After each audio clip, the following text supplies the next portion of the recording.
Night view of Tirumala Tirupati దేవస్థానం.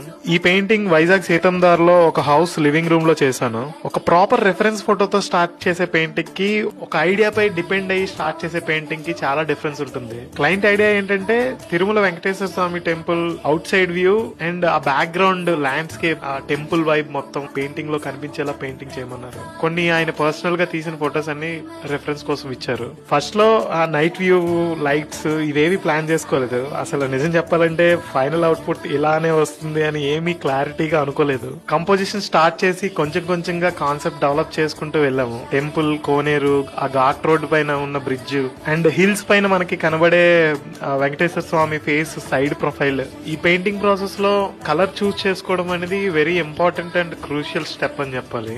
ఎప్పుడైతే night view చేద్దామని decide అయ్యామో, I mean not completely night or dark view, sunset అయిన తర్వాత అప్పుడప్పుడే లైట్స్ ఆన్ చేస్తారు కదా, ఆ టైం అని ఆ లైట్స్ ని దృష్టిలో పెట్టుకుని పెయింటింగ్ చేయాలి. ఆల్మోస్ట్ 15 to 20 ఇమేజెస్ రిఫరెన్స్ తీసుకున్నాము ఈ పెయింటింగ్ కోసం. పర్స్పెక్టివ్ అండ్ కలర్ అన్ని ఒకే పెయింటింగ్ లో వచ్చేలాగా మనము సెట్ చేసుకోవాలి. పెయింటింగ్ చేసిన 11 రోజుల్లో ఆల్మోస్ట్ 9 రోజులు డల్ కలర్స్, డార్క్ వాల్యూస్ తోనే పెయింటింగ్ చేసుకుంటూ వచ్చాము. ఆ లాస్ట్ 2 days లో అప్పటి వరకు నేను రెసిస్ట్ చేసుకుంటూ వస్తున్న లైట్ షేడ్స్, సాచురేటెడ్ కలర్స్ అన్ని పెయింట్ చేసుకుంటూ వచ్చాము. ఈ పెయింటింగ్ లో నాతో పాటు ఇంకొక 3 ఆర్టిస్ట్ కూడా పనిచేశారు.